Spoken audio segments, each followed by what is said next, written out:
Hi, my name is Brian Dossett. I'm in my garage. It's quite cold out here. I've just had a little workout.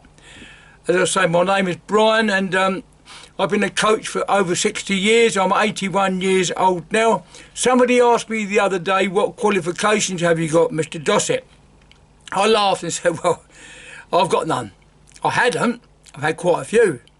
Out of date now, but that don't mean to say that I can't teach what I used to teach all them years ago. So what is a coach? What is a coach? What is a qualification? That's the lesson for today.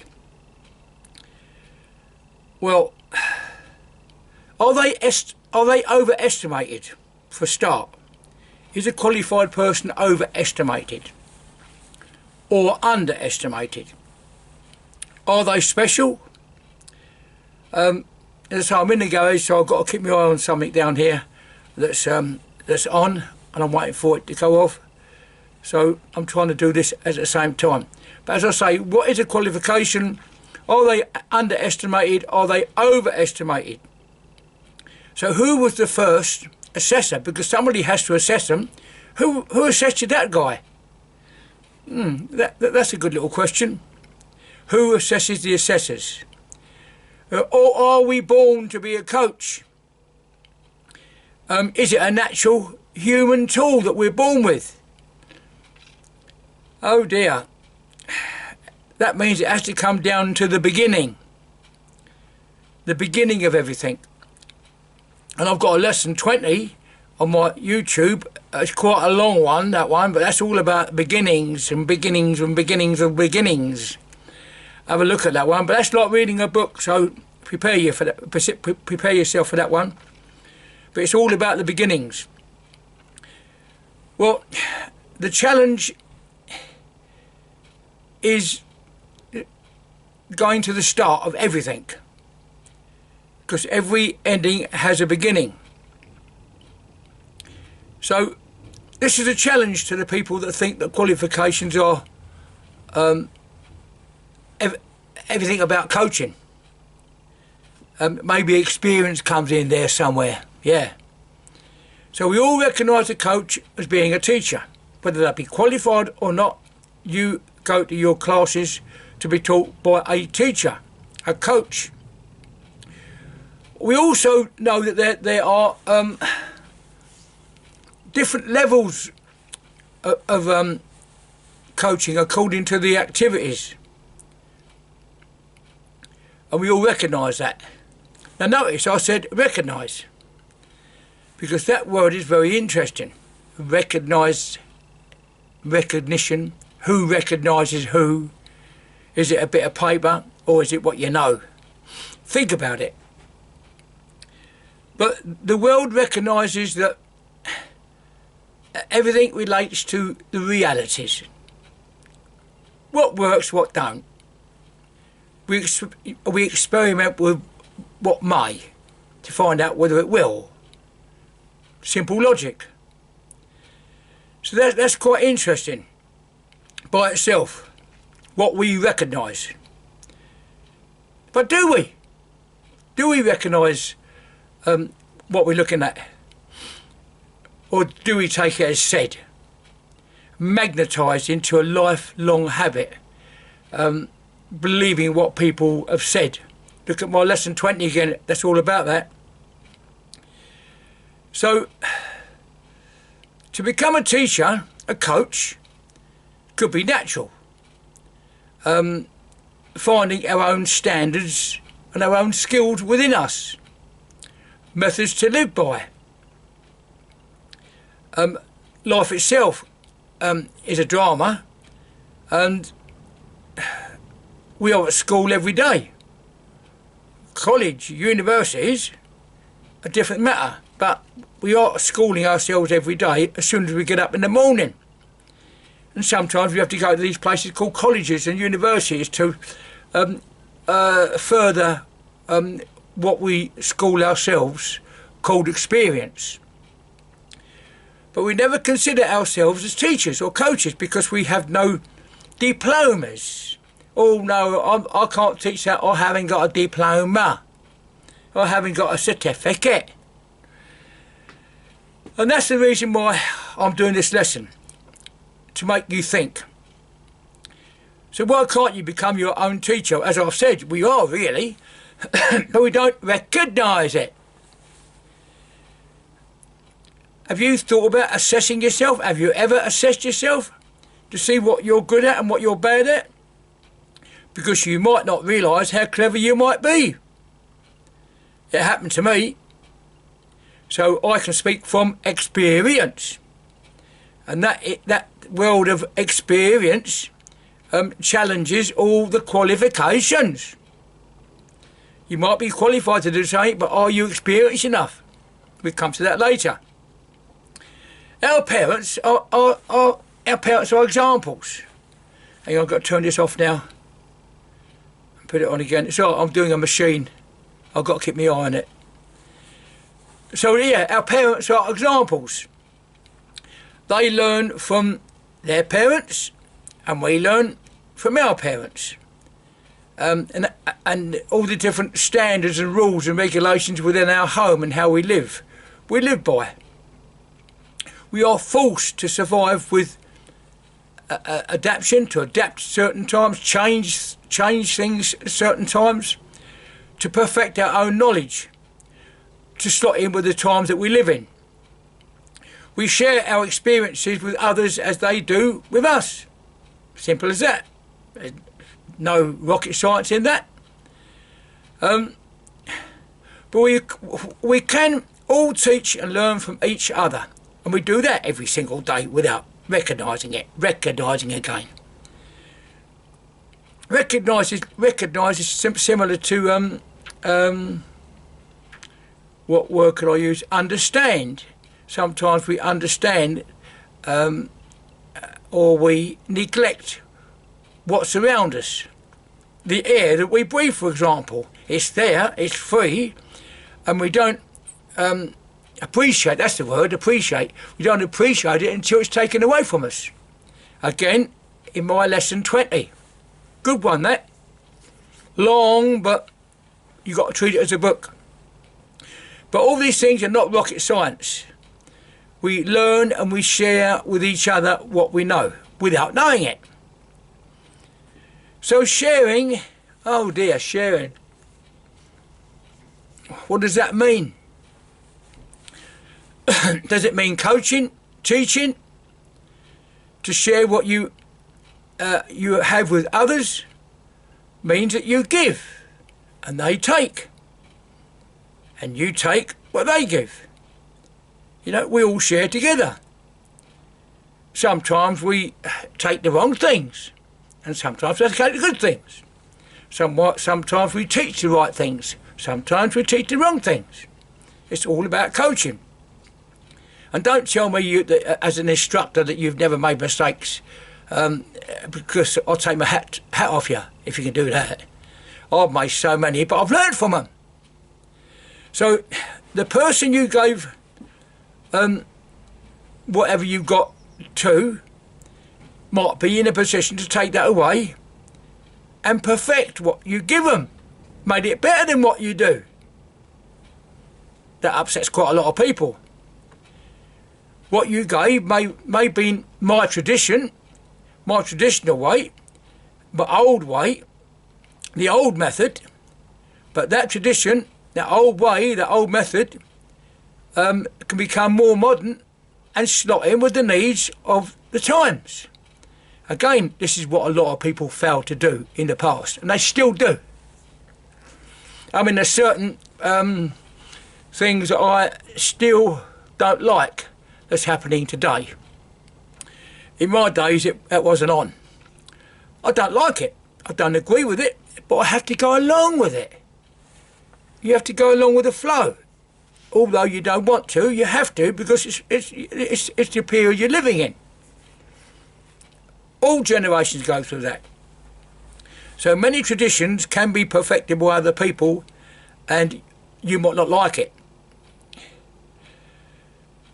But rather than go into the old generation's wants, Yeah, I will do, yeah, because it's not what the generations of old want now. It's what the generations of new need now, wants and needs again. So this lesson is a mixture about wants and needs, qualifications, experience, realities. I'll say them again. Wants and needs, two different things. Qualifications and experience, two different things. But they all relate to realities. So all those things are mixed up in this lesson. And my lesson 20, if you can deal with it. A lot of you might be able to deal with that. I'll have a little sip because my throat's going funny and it is cold out here.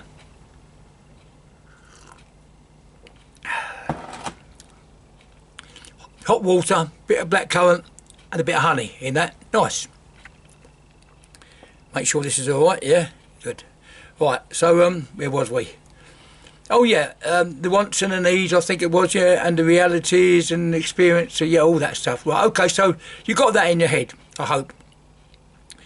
So, what's not recognised may work. People might not recognise it. The authorities might not recognise something, yet it works. So why don't they recognise it? Because they're not qualified. Because you're not qualified to say what you're doing. Rubbish. That's how things were created, by experiments.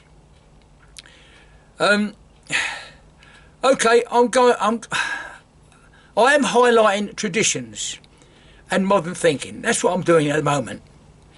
And in these, so what's that got to do with coaching and qualifications? Well, you're seeing them, isn't it? In those modern times,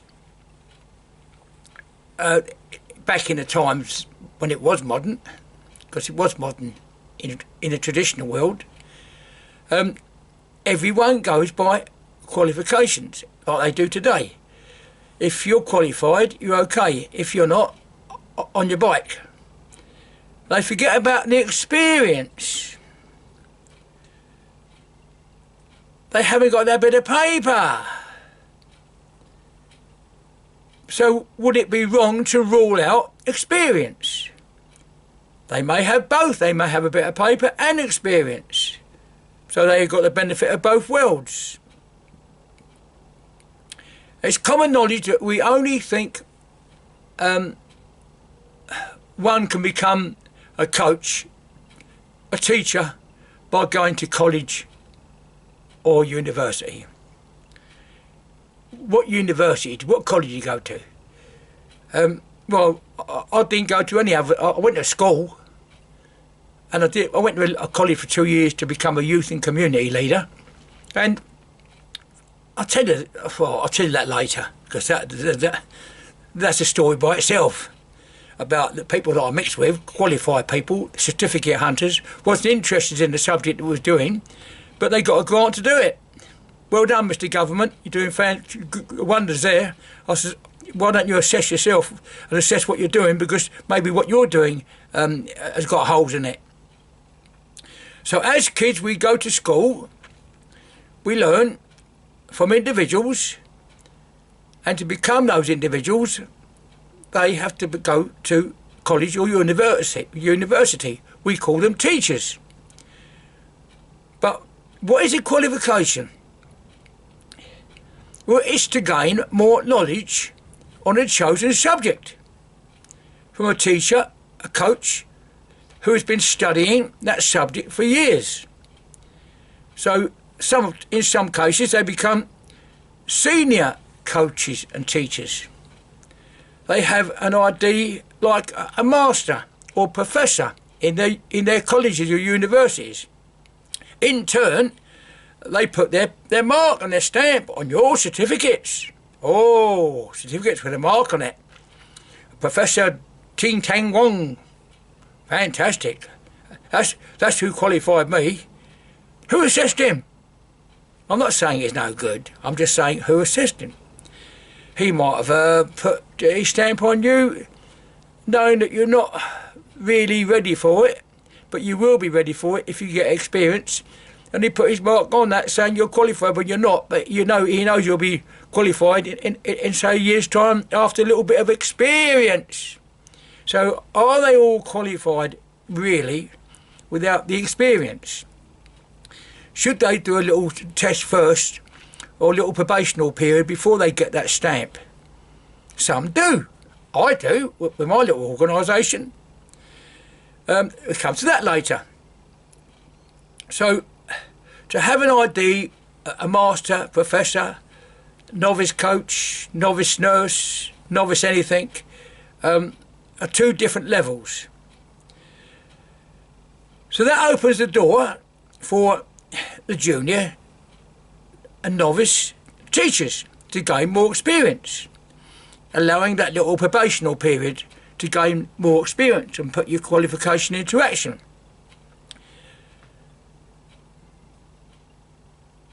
Going onto the playing fields to see how good you are after you've been taught in the gym. You know, get out there and let's see what you can do in reality. That's another word we got to make sure we don't forget. Look, we've all been to doctors and hospitals, haven't we? We can all suss out who the qualified juniors are. They're juniors, junior nurses, junior doctors, and they're qualified, but they're juniors. But we all suss out those and know who they are compared to the experienced ones. The ones who've done 2 or 3 years on the field compared to those who've just done a year on the field. So let's understand all that. So it's the beginning of being a junior and the beginning of being a more experienced person. But in reality, if we went to hospital or doctor, we would prefer to be seen by the more experienced one, wouldn't we? I think. On the other hand, the junior, may have more up-to-date knowledge than the older generation. So there's two ways of looking at it. But wherever they are still there to help and to serve. They are there to coach or to give and to share what they have with you. That's what they're doing, just sharing what they got. But they've got to make sure that the people they're sharing it to are ready to understand it at their level. Different levels again. So that leads to the individual person, the instructor, the coach. Everyone, all of us have got our own attitudes, personality and character, no matter what subject or activity or interest we do. It's the attitudes, the personality and the character all play a big part in coaching, because a lot of people go to the coach because they like the coach, and the other coach might be a better coach but they don't like him, so they go to the other one. So it's a reality that we can't duck and dive from. There's different levels of teaching also, because the coach themselves have got their personalities within what they teach. So they are demonstrating not what they know, but who they are. A very, very, very important point. Which leads me to go back to what I said in the beginning. Have you assessed yourself? Who is a judge of what you're looking at or what you do? According to the needs, the wants,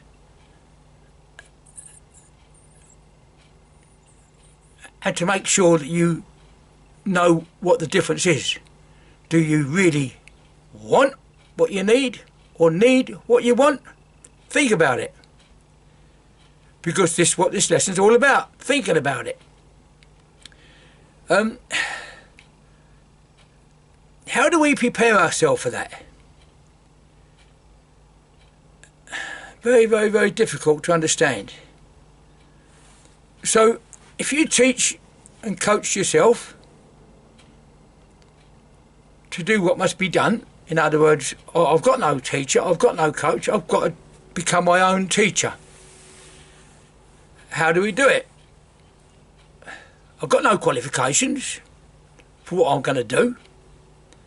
Which brings me to I think, the next point. Does everything have to have a stamp, a qualification, a piece of paper, a certificate? Maybe someone with a vast experience in certain activities and interests has enough knowledge to be a coach and a teacher, because one can't purchase experience. That's one thing you can't buy. That comes with time.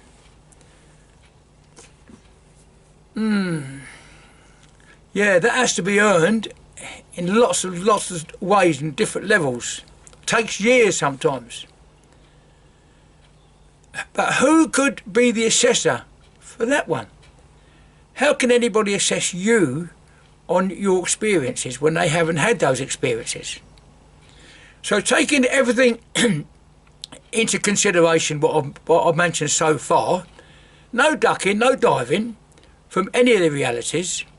If someone new, exciting, if something that you see was new, any activity, you've never seen it before, but it's new, and it excites you, it looks good, and it works, and it's safe, everyone's protected, and if that can be proven, all those things can be proven, this new thing is fantastic, what procedures could be taken to keep it legal according to the laws of the land? Because this is what it's all about, isn't it? The laws of the land. If you're doing that, is it recognised? I don't know until it's assessed. How do you assess it? By putting it out in the field so you can see it. But the people that are looking at it are not experienced enough to assess it. Understand? Are we getting there? Yeah. Who assessed the first assessor? So that leaves everything in limbo land. We don't know where we are now because we've got something we like, it works, we enjoy it, but there's no qualified teacher to teach it other than the person that created it. And how do you know that that person is good enough to do it? Which may lead and be the reason some kind of qualification for experience should be created, instead of leaving that situation stuck in the wilderness of confusion. So leaving us to be our own assessors, because that's what it would mean, us to create something and assess it ourselves and play with it ourselves, experiment with things and try it out. Can't do that by yourself sometimes. Sometimes you need another person or other people. Oh dear, but who's going to judge all that? Choosing what suits what? Who likes what? Who needs what? Who wants what? But then there'd be no order. Order. Have another drink again.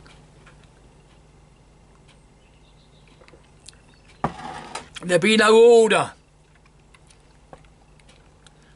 no standards other than what you got on the field at that moment. So how can that be controlled? Well, governing bodies, of course. Governing bodies, we govern that particular activity. We govern everything about that activity. Look at my 20 again, my lesson 20. And that was tell you everything about the beginnings of the beginnings. So who creates these governing bodies? Because they had their internal battles over the years. They had all their issues, which resulted many keeping a distance from them. Now, what do I mean by that? Well, the problem was, it was the governing bodies who decided to dish out the qualifications. They said, we've got to create some kind of a qualification for these people to go out into the world and do what they've got to do. Nothing wrong with that. But how do they dish it out to, and who do they dish it out to? So the doors opened for dictatorship, money-making schemes, government grants which were abused. And come on, let's face it, the government gives benefits today which are abused. Don't duck and dive. Well, you know what I mean. People sneaking in and out, trying to get this off the government, trying to get off the government. They don't need it, but they grab it anyway. But there you are. That's how the government works. The leaders of the country. Who qualifies them to do what they're doing? We do, because we vote them in. So blame ourselves. So it's all about assessing yourself and what you want for you and how you can get what you want for you legally. So those who put themselves in them or who was in those positions, in some cases they put themselves because there's certain vote rigging that goes on in some cases, which will come to later. But it's who assesses these people when they sit in these high places. Because it's these people that knock out all these ideas of qualifications and forget about the experience. It's not what people want to hear, but it's what you need to hear it. You might not want to hear it, but you need to hear it. And I'm saying what people don't like to say. Sorry, but that's me. So, what gives them the right to decide who is the right person to be qualified? For example, the MAC, the Martial Art Commission in them days, it's no longer there, but it was a governing body. It was a governing body to control martial arts in the country. The Sports Council see all these funny activities, these new activities coming in addition to judo. There was other things started to come in from the Orient parts of the world, and they increased in interest, and all kinds of clubs were opening up, all kinds of styles were being done, and the Sports Council said, well, we've got to deal with this, we've got to sort it out. So they created a martial art commission by getting people who would sit on the martial art governing body to do just that. Who were they? Who chose them? How were they chosen? Think about it. But they were called the Martial Art Commission, and they were responsible for the martial arts within the United Kingdom. Oh dear, there were no seminars. I was in that commission, so I know what I'm talking about. But there were no seminars, colleges or universities for martial ways to qualify us for being a martial art instructor. Oh no, martial art coach, martial art teacher, martial art master, martial art grandmaster, martial art professor.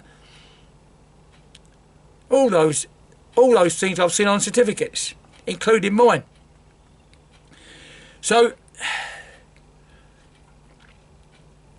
the period that the Martial Art Commission come out, the people that are going to be qualifying everybody for martial arts, I wasn't involved with them at that time, like a lot of others weren't. And those of you who are looking on might have been some of those, so you know what I'm talking about.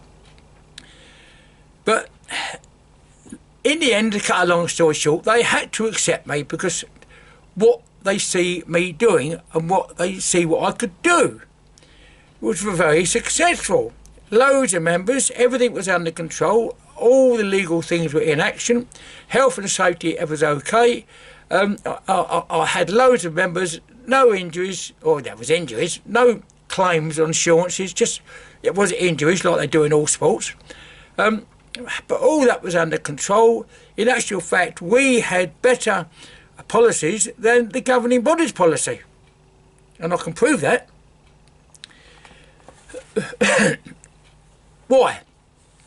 Well, because one of my colleagues, Stephen Cummings, who's in charge of our graphic design department, he, along with other people, decided to nick a few things off of the government's policies, nick a few ideas off of other people's policies, all good stuff, put it together, could come up with our own policy, which had a bit of everything, which had a bit of every other policy in the books. So no one could knock us because we're using their policy, but better. And they knew that, and we proved it, which upset them a little bit. So at the end of the day, they had to accept us in their house. So I went into that house, not wanting to, but needing to find out how they were, what they were up to. A spy, if you want to put it that way. So Brian Dossett was a spy within the Martial Art Commission, but they didn't know it.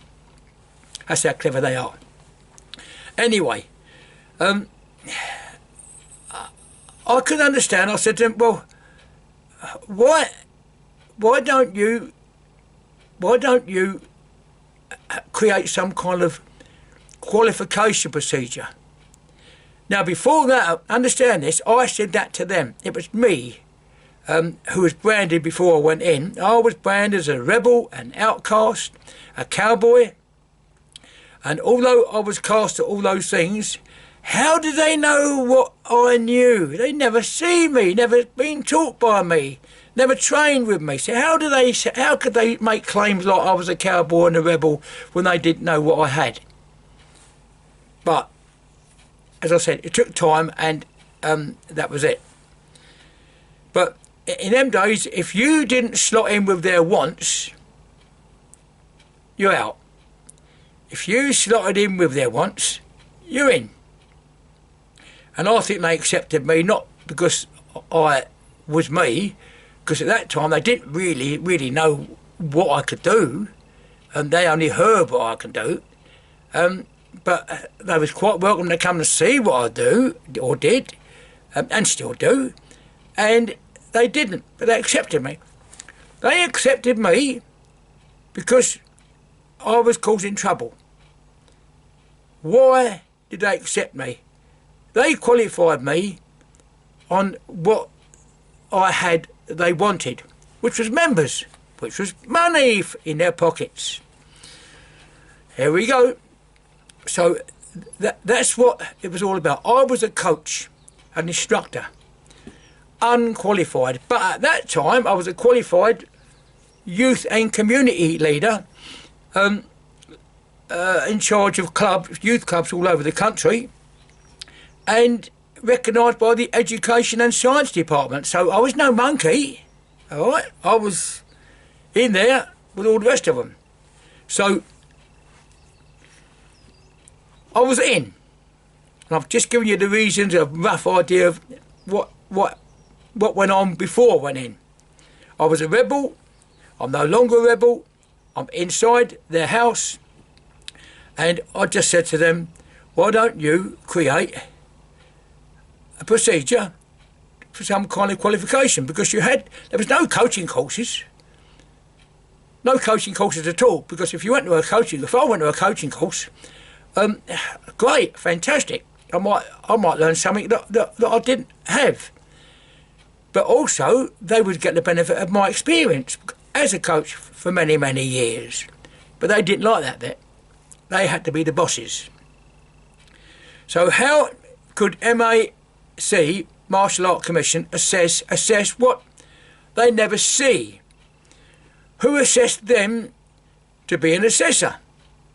Who was it who said, well, I want you to be a member of the Martial Art Commission, an officer of the Martial Art Commission? Who said that? Who put them in that position?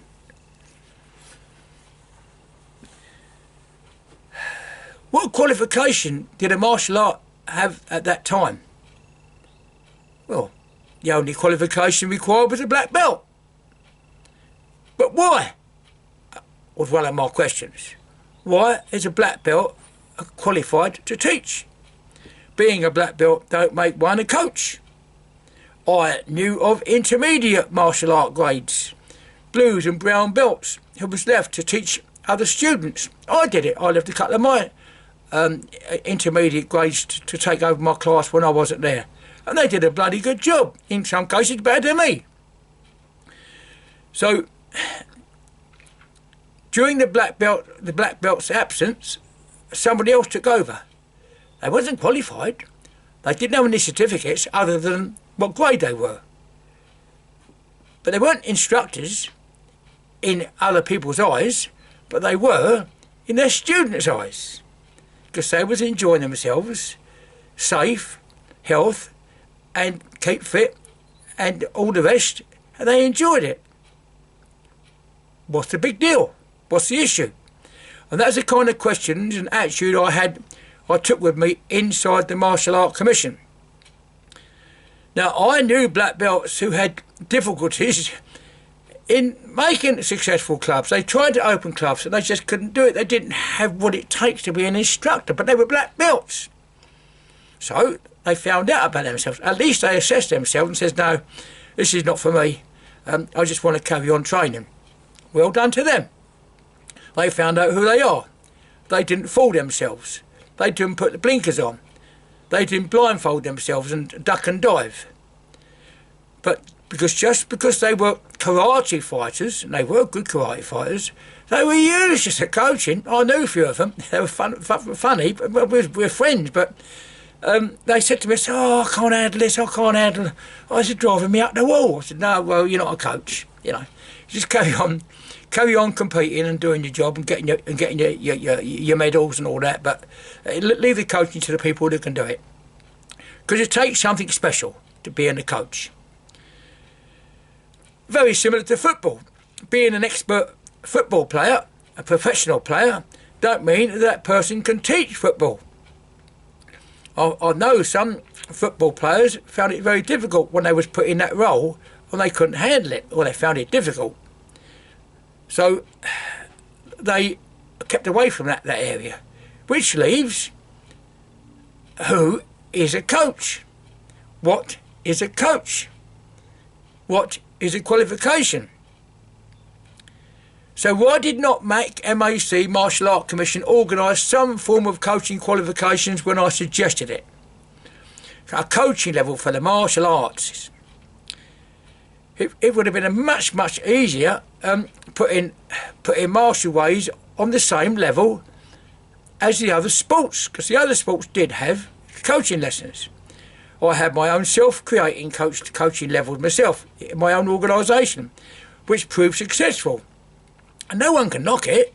You know why? Because I nicked other ideas from other coaching courses and put them onto what I felt they should know together, and it was a good coaching seminar. It was called Level 1, Level 2, Level 3. We still do it today. So there you go. So why didn't this one level governing body do it? Because quite simply I was disturbing their little nest of power, of course. They feared of being knocked off of their seat.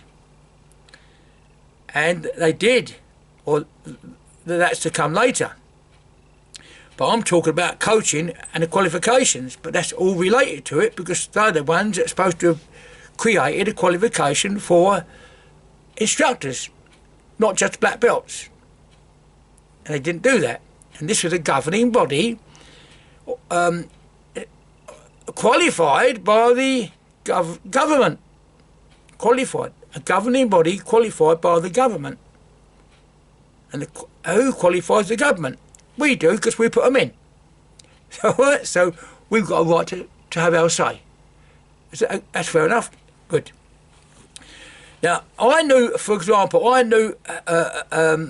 one person who was the Aikido assessor on that Martial Art Commission committee. He was in charge of saying who was okay for Aikido and who wasn't. But I could do Aikido as well. In actual fact, probably more superior than he was, because I was doing traditional Aikido, and he was a break-off style of Aikido. I did a thing called Yushibi Aikido, which was a traditional founder member's name, Yushibi, and his student was called Tamiki, and he broke away because he wanted to turn Aikido into a sport. So in addition, it was the wrong person on that committee representing traditional Aikido. Now, that leaves a good little point, doesn't it? What I've just mentioned. Because Tamiki Aikido is supposed to have kind of modernised Aikido, it wasn't, because they were the same activity, but at different levels. One was an art form, Ushibi Aikido was a martial art, and Tamiki Aikido was a martial sport, because it was competition. People don't know that. You know why? Because they don't sit and think. They don't use this. They just use these and take in what's been said without thinking. This lesson is to make you think. So we had words together, and to cut a long story short, I said to him, look, you show me what you can do, and I'll show you what I can do, and see who's who in that situation.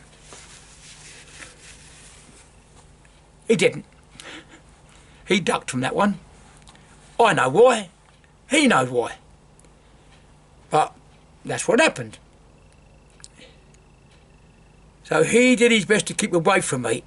And there was one jiu-jitsu assessor also knew my jiu-jitsu was a mixed martial arts style, including boxing as well as martial arts. And he knew I had an MMA style. My particular style was called Spirit Combat, and it was an MMA of that time, of that period.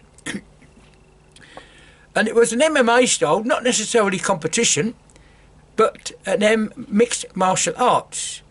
So the MMA today, I think, is the wrong title, because it's not a mixed martial arts, it's mixed martial sport.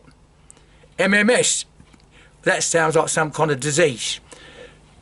So today's MMA, mixed martial arts, really is misleads people, because you can have 5 different martial arts being taught in one venue and advertising itself as MMA when it is, but people go in there thinking they're going to be some kind of fighting machine, and it's not like that. So again, that's the kind of thing that the founder members of MMA didn't think about.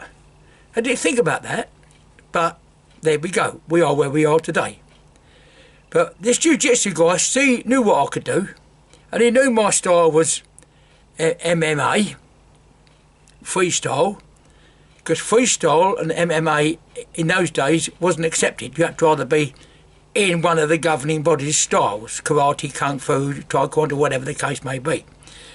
But again, judo was left out of that. Judo was recognised by the Sports Council. It wasn't a martial art, but it was a martial art. So again, no one ever thought about things like that, because they didn't think about it. But if you're an instructor and a coach, you should be in a position not only to teach techniques on the mat in the dojo, but having a little therapy to explain to your students, teach your students, coach your students the reason why this happened and the reason why that happened. That's all part of coaching. That's the kind of thing I would have done on my levels, to make them understand what they're doing while they do it, not just do it. But no, didn't happen. But however, my findings I took with me when I departed, and at the end of the day, the council, the Sports Council, had to terminate the Martial Art Commission for certain wrongdoings. I won't say vote rigging. Anyway, but vote rigging could have been one reason why they were terminated. So but the governing body for martial arts was no longer there. Each style became their own governing body. But many refused to go down those roads again. They didn't want to join one of the governing bodies and return back to what they used to be and do, be independent. Like I did. I was independent. I went into the Martial Art Commission, I came out and remained independent to this day, as many do. Very successful as well. So I was one of them. And at 81 years old now, I'm still going after 60 years in the game. So, no, I've got no qualification, but I've got experience. I can show you my old qualifications in a drawer somewhere, but that don't mean to say that if I taught him up now, it don't mean to say that I can't teach you what I can teach you. So what is a coach? What is a qualification? That's what this lesson's all about. So, although my qualifications are out of date, I still teach what I know.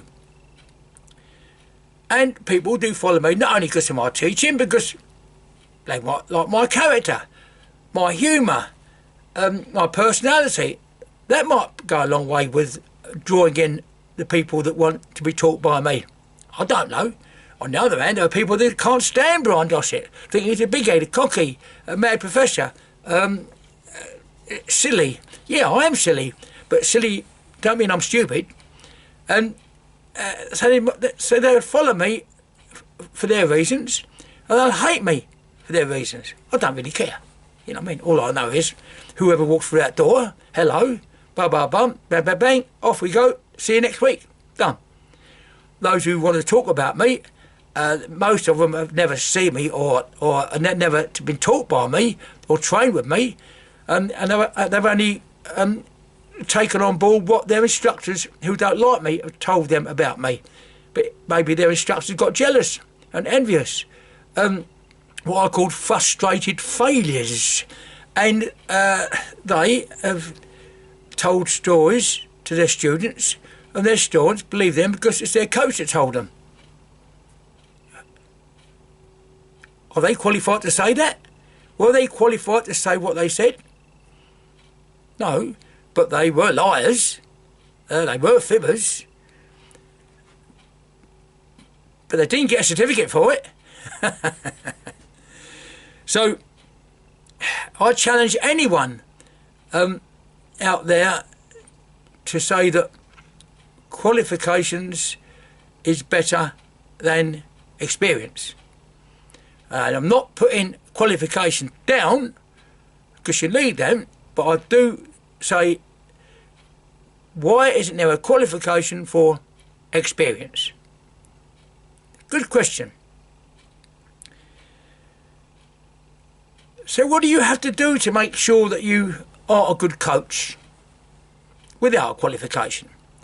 Well, you have to have a risk assessment, try and get a first aid experience.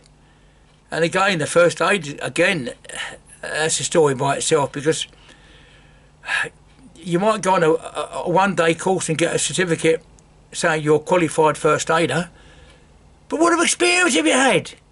Oh dear, oh Lord, I've seen a few of those, believe me, standing still, frozen, and not knowing what to do. They're qualified. Yet other people that are unqualified did the job. It happened to me once. I had my first aid certificate run out, so I'm not qualified because I can't show you a certificate. But I don't mean to say that I can't do the job.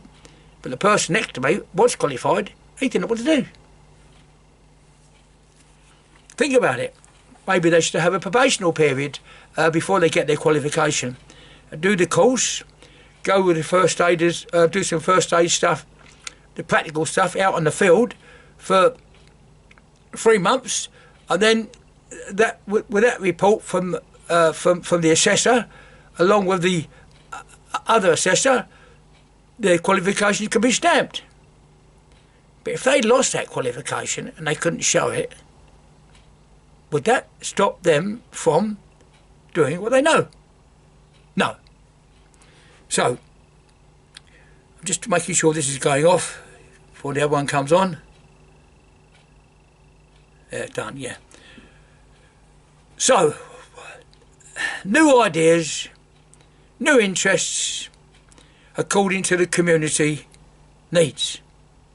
That's what it boils down to. New ideas, new interests, according to what is needed in the community.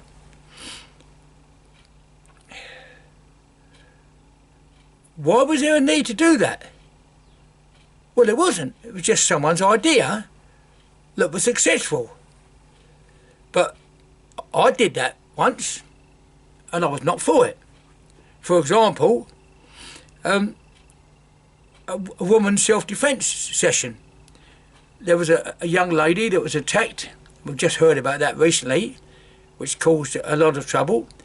And I was asked, could I do anything about it? So I used my little children's syllabus to create a woman's syllabus, a lady's self-defence syllabus. Basic stuff, nothing fancy, nothing in the boxing ring, nothing in the kickboxing ring or the Thai boxing ring, nothing on the judo mat, nothing on the wrestling side. Just basic techniques. And they were very successful and required more coaches because they increased in numbers. The interest increased. So I had to create more teachers so they can actually teach in their areas. And it was it was on television. There was one on television on my YouTube, because I made sure you look at that, where I was knocked and I was accused of giving one day course and giving a black belt after a 1 day course. That was kind of put over by probably you know who, the Martial Art Commission at that time. But it was a lot of rubbish, because I counter-attacked that by showing you what they should have put on. And Anthony Carnes has actually put that on YouTube for you to assess yourself. You be the judge of that one. You look at what the cowards sneaked in to try to ruin my reputation, and what they should have put on, which in actual fact increased my reputation. So look at that, that's quite important. But how do we deal with it when it happens?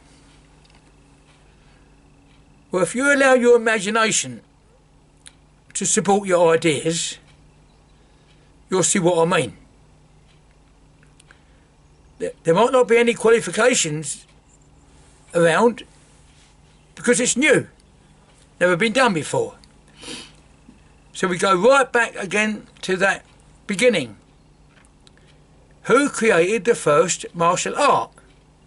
Who created football, rugby? Who had that idea first of all? Think about that. You take it for granted that, oh, it's football, oh, that's rugby. But who created it?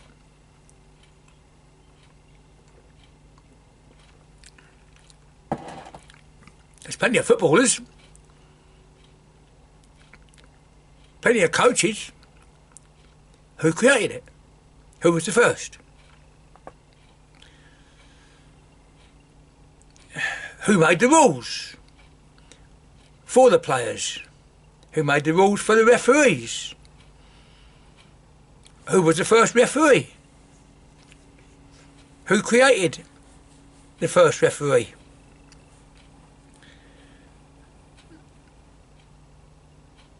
Well, it had to be the founder. The founder of that idea, the creator. But being a creator and a founder, I'm one of them. I'm a founder member of a few organisations, and I'm actually a founder member of the MAAS, which is a martial art also, which is a worldwide thing. All free, and for the international, not free for the UK's, because we have to have insurance to consider. But it's a free membership, worldwide organisation that I founded to get all martial artists together at all different levels and styles. Great. I'll make no money out of that, but they get a lot out of it. To me, that's my reward, making people happy. So, where do we go from here? Who created what? Well, I think I'm right in saying this. England, I think, are the founder members of football. They founded this activity called football. But why is it other nations beat us at our own game? Think about that. And that's our football. That's a simple one for us to understand, even for those that don't like football.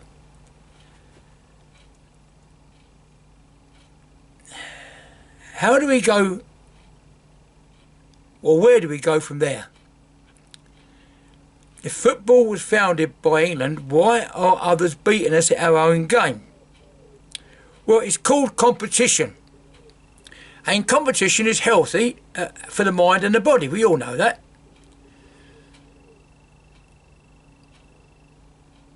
Where did martial arts come from?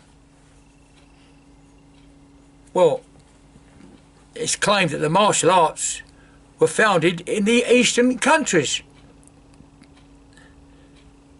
And the Western countries got excited about it and started to learn what they knew, what they taught. But then you got the Western countries in competition world beating the Orient world at their own game. So it doesn't mean to say the founder member, the creator, is going to be the best, because other people will perfect it. That's all about coaching and teaching. Without the coaching, that wouldn't happen.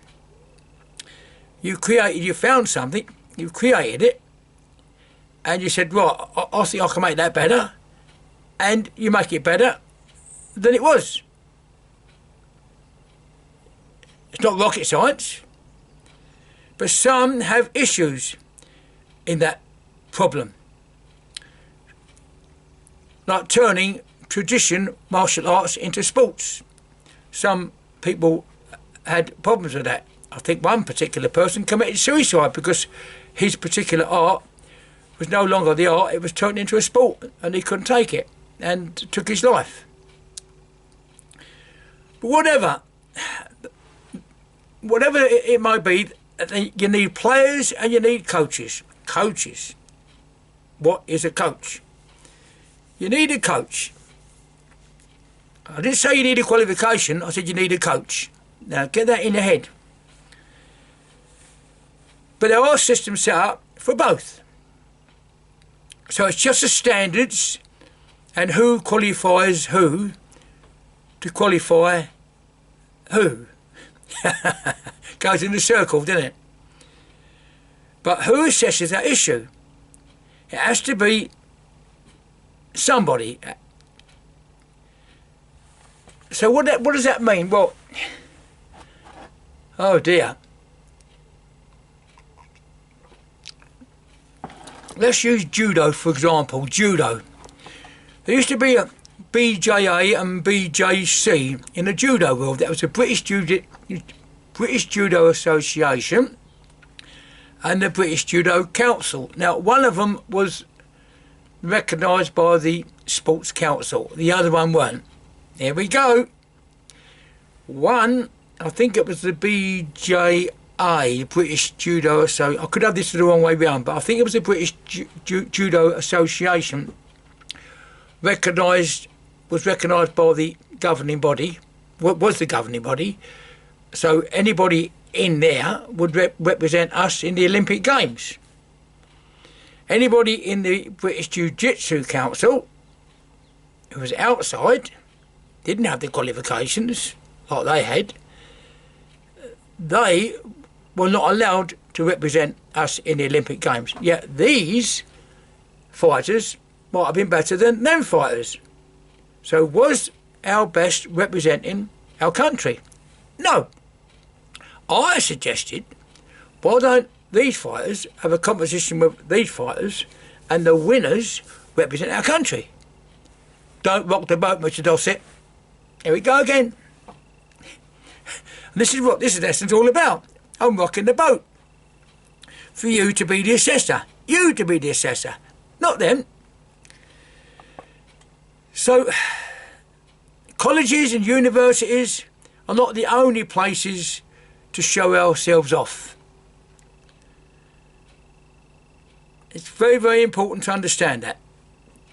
An unqualified but self-taught, experienced teacher can be better than a qualified but inexperienced teacher. You want me to say that again? A qualified but self-taught experienced teacher may be better than a qualified but inexperienced teacher. I'll leave that one with you. If you have been a mechanic for 5 years but not attended a mechanical course, and another person spent 5 years on an official course to qualify, does that mean that one's better than the other? Or can they help each other, teach each other, coach each other, not compare each other? Well, no, that's wrong. Compare each other, but not knock each other. So I'll change that bit there. If people was told to find their way to one destination, what road would they take? They would take different routes. So if you put that to the test and you ask a person to go from one place to another, and they did, and they all got there, the same destination but different routes, I wonder who would experience what? Who would be the most experienced person? Who would have gained more experience than the other person? Would it have been the person that got there first, or the person that got there last?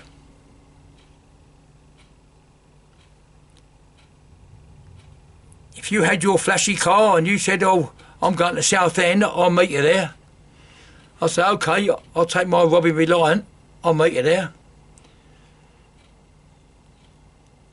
I'll get there, and he's there, sitting in his car, looking at the sea, eating his sandwiches, whatever. I got here, I've been here 2 hours. I say to him, "Yeah, but what experience have you had? What did you see?" I stopped at a nice country pub, had a nice shandy, a nice country mill, bar mill, looked at the cows, the sheep, the views, scenery. What did you see? Just a motorway. So who's the most experienced? You got here first, but who's the most experienced? Think about that.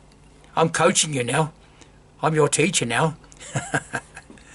So sometimes to get somewhere fast, do it slowly. The slower you practice, the quicker you'll be. But who would be the better instructor or the more exciting instructor? A boring instructor or an exciting instructor? Now, I was a lorry driver years ago. A lorry driver and a family man with 5 kids.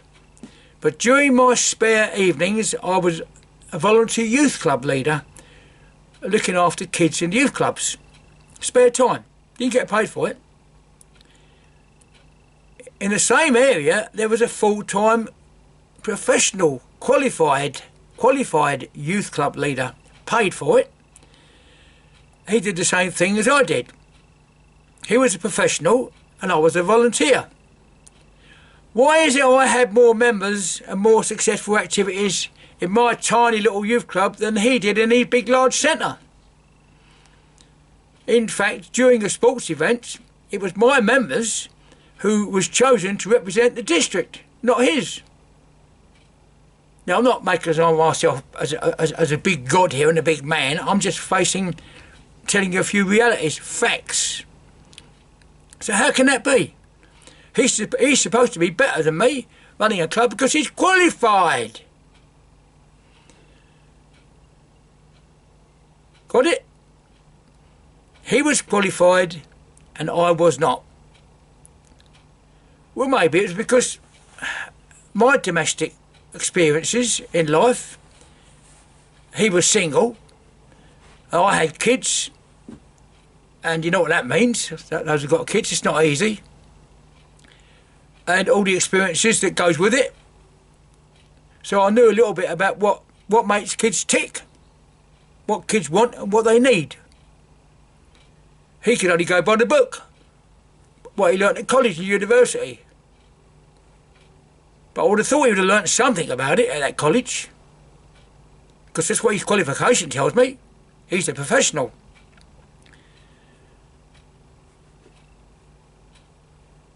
I also might have had more sporting activities than he did.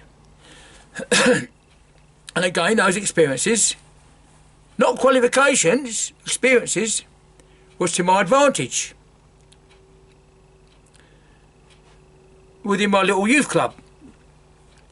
I had very little tools to work with as well. I mean, unlike his centre, he had sports grounds and all the rest, and all I had was a small church hall, a little stage, one table tennis table, a dartboard, tables and chairs, and a canteen to use. That's all I had. So why did the kids come to me rather than him? Maybe I was coaching better. Maybe I was teaching better. Maybe I was giving them what they need rather than what they want. I organised nightly programme 3 times a week. It grew, it increased from 3 times a week to 7 days a week. And the youth worker, the youth officer, suggested that, Mr. Dossett, why don't you think about making this your career and becoming qualified youth club leader? Oh, I thought, well, I've never been to college, I've never been to university, nothing like that. Anyway, cut a long story short, I got a grant to secure my family while I did a 2-year course to qualify me to do what I already knew. To qualify me to do what I already knew. But did I learn anything? I was a mature student. There was 30 students, and there was 2 of them who were mature students. That means there was older people. And to be honest, the other students were just certificate hunters. That's all they were. They had no real interest in running youth clubs. All they want to do is to put another certificate, diploma on their list. And the government paid for it. Think about that. That's all they wanted it for. And I know that because they told me. They weren't interested. They just wanted to do 2 years, get it over with. I got another qualification. I got another qualification. And they didn't put that qualification into action at all. So I just felt I spent 2 years just to cover the time. Just to become a professional youth leader. A diploma. Oh, Brian Dossett's now got a diploma. Without that stamp, a bit of cardboard, I couldn't do what I was going to do. OK, it come in handy because it opened the door for me, and that's all the diplomas are, I think. A diploma is just to open the doors for you to enter. If you haven't got a diploma, the doors won't be open. But during my years as a qualified youth and community leader, recognised by the education and science, sounds good, doesn't it? Part of my work was to employ people who are interested in youth leadership. I had to employ part-time qualified youth leaders, because there was courses for qualified, part-time qualified youth leaders. But I always compared the candidates' qualification with those who had experience.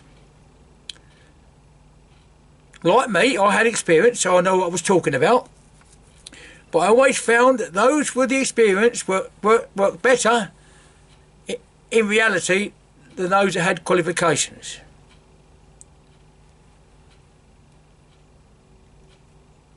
Now, I've told you about the qualifications about my first aid, didn't I? That experience, that my friend had no first aid experiences, but he attended a first aid course and was qualified. But when the situation turned up, guess who was the one that did the job? Yes, me. He stood stiff there like a dummy, not knowing what to do. So why can't there be qualifications for experience? Well, taking the history and the references as a qualification, the history of your experience, and people can give you reference relating those experiences. This lesson is to set the stage for you to open your minds, to take off your blinkers if you've got them. Now, I used my martial art tools during my youth work. When I was qualified and recognised by the former MAC, Martial Art Commission, the BJJA, the British Jiu-Jitsu Association, the WJJF, the World Jiu-Jitsu Federation, and BAFCA, the British Amateur Full Contact Association, they were all governing bodies, and I was qualified by them all. Wonderful, doesn't it sound? All them qualifications that I had, but I didn't need, because I knew what I could do. I didn't need a qualification to prove what I could do, but I needed a qualification to show other people what I could do to open the doors. So what does these qualifications mean? Nothing as far as I'm concerned, other than opening the doors. My experience will be superior to them all, and the subject debated by many today, and have done in the past. But I have proof which will disturb many. Coaching is based on what you learn. Parents do it all the time. Parents teach what their parents taught them. It's called life, and life is a drama. So who was the first of anything? Look at my YouTube lesson 20. Good one. Really make you think, if you can handle it, because it is long, sometimes boring, a little bit of fun in it. In this lesson, the subject is who is the first, or who was the first coach. That's this lesson. In my lesson 20, it's about the beginnings of a lot of things, but this is about a coach. There are many martial art styles, including the art form. There's martial arts and martial sports, some tradition and some updated, which has been an issue and still is an issue with some people. They can't get their heads around that, but they're slowly beginning to see the light, because they have got to, otherwise they'll be left behind. There's nothing wrong in having both, teaching tradition and modern. But how does it all begin? What you learn? Well, individuals have to put on paper the techniques that suits their wants and needs. That's all a founder member is. It's all based on the level of their practical experience. There is a myth that being a black belt makes fighting machines. Oh dear, oh dear, oh Lord. In some cases that may be true, but in other cases it's complete and utter rubbish. And those of you who know who have got black belts know exactly what I mean by that. Don't duck and dive from that either. But there are, why I say it's rubbish is because there are styles that concentrate on the health, harmony between mind and body, and the dialogue of movement, rather than the bang crash wallop. I know many black belts who have never experienced a real street fight in their life, ever, and they're wearing a black belt. I know what would happen to them in a real situation. They'd freeze, like the first aider did, the qualified first aider that was qualified but didn't know what to do. But I also know many have had street fight-wise situations, friends of mine, who have never studied a martial art in their lives. They would lose after black belts Don't like it, do you? Oh, I don't really care. I'm telling you reality, facts. I know it's a bit long, but, you know, I've been standing up. You might have had a cup of tea and all that, but I've been standing up doing this.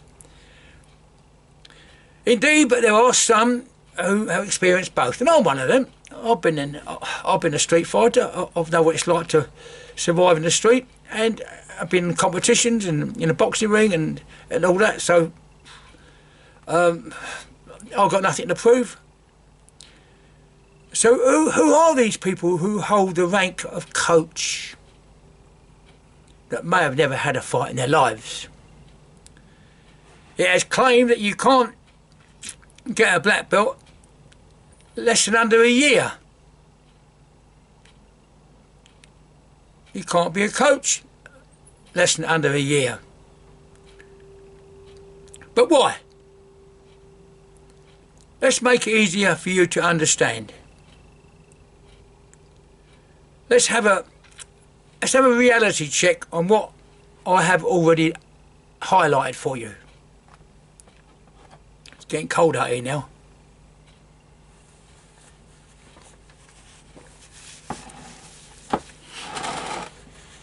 Now hang on, I've got to turn this over. I'm doing a machine here that I've got to keep my eye on. That's it. So where was we? Oh yeah. Let's have a reality check. If someone trained 5 times a week for a year, compared to another person training once a week, who do you think would get to the end first? Well, that's obvious, isn't it? That's obvious in anyone's book. At the same time, if a person who was a quick learner compared to a slow learner, that period could be limited. Again, for obvious reasons. We've all had, those of us who have done real coaching, have done both. We've seen a quick learner, a natural learner, and one's a bit slower, learning the same syllabus. And there are those who are naturals, who are, everything they do right. Okay. But there are those people that are slow. And black belts and instructors are no exception to that reality. Martial arts, or martial, means military. Not a lot of black belts know that. Martial means military. So let's compare a Royal Navy rank. We're still finding out what is a coach and what is a qualification. What do we mean by a coach and a qualification? It means leadership as well. It means rank. So we're going into ranks now. 2 people have the same rank. So let's compare the Royal Navy rank. For example, you've got your sub-lieutenant, lieutenant commander, a captain, a commodore, a rear admiral, a vice admiral, an admiral, and an admiral of the fleet. They're all different ranks, but all belong to the same style. But they have to have labels to separate them, so people know who's who. That don't mean to say they have the same characters, or attitudes, or personalities, or even the same methods of putting over what they have to put over. Different styles they use for their authority. Let's use ourselves and our kids as examples. Schools have many teachers, but our kids have their favourites. They have their favourite teacher, mainly based on their characters, their attitude, their personalities, and the style of teaching. Still teaching the same thing, but it's the way they do it. You know, some people go, or a little bit of a laugh to their voice, like I hope I'm doing to you now. And our parents also coached us, and in turn, we coach our kids, and they will coach their kids. So coaching ain't new. Coaching been going along ever since we were born. However, most martial art ways are uniform groups, as are cubs, guides and scouts. Now, what have they got to do with the Royal Navy? What have the cubs and the scouts and the girl guides have got to do with the Navy? What do you think? Think about it. That they have to be identified in some way.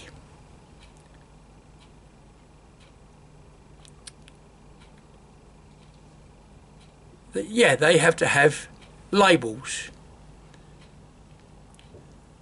Now, some still remain traditional. Some stick to what they're doing, the old-fashioned ways.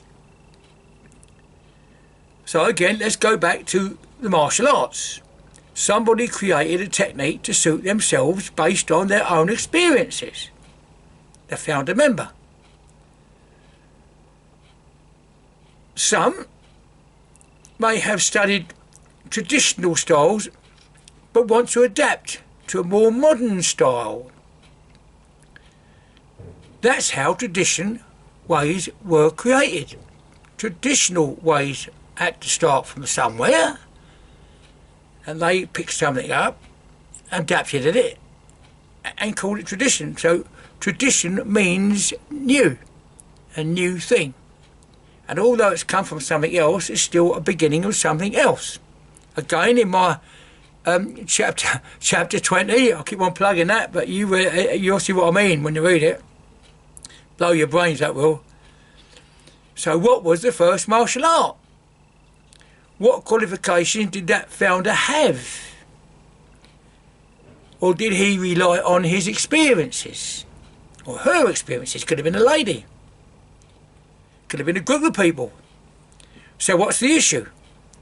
That's why tradition should be respected, as should the new ways. Both had beginnings. But issues were created by many who wore blinkers. It was a problem. People started to wear blinkers, and they still do. Can only see one way. Look, but they fail to see. They listen, but they fail to hear. And sometimes they touch and fail to feel. A fear of change. That's what it boils down to. People with natural talents, combat experience, coupled with what they learn, may be clever enough to create their own martial arts. I'll say that again. People with their natural talents, combat experiences, with what they learn in the street, might make them clever enough to create their own thing, their own way, their own martial art way, martial arts or martial sport. Put what they know, what they want to share, on paper. They create a learning program to teach others. No big deal. Those documents are known as a syllabus.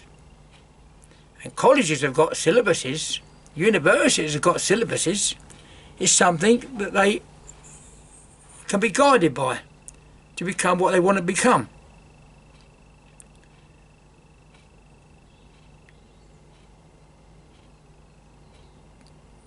But are they supplied by the governing bodies? No. They're supplied by the person that created it. All known as a syllabus. We've all heard of it. It's a way of learning. It's a learning guide which is supported by modern and legal requirements, because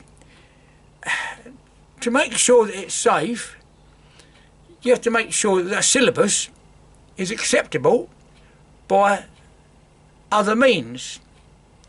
To make sure it's safe, so you have to make sure that the students are insured or protected, the instructors are insured and protected the venues are insured and protected, and that has to be assessed by rules and regulations which you create yourself. No big deal, just means a lot of hard work and thinking. So being a founder member isn't easy. So these individuals that do these kind of things, they organise their different levels of learning and their health and safety and the risk assessments. They put all the basics and simple common sense goes into action.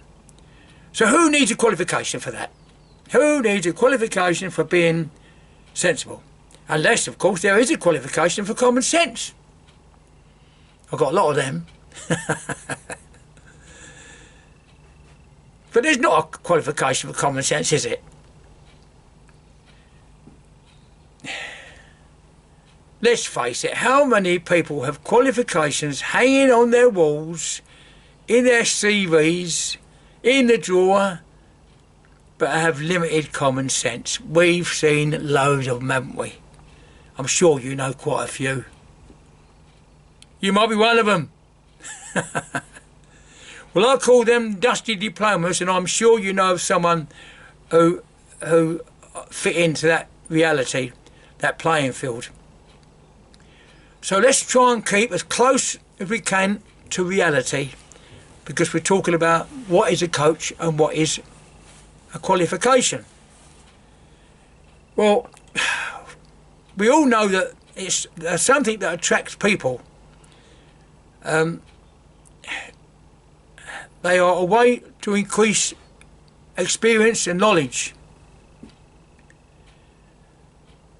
And the bigger it gets, the bigger the interest gets, the more teachers are required.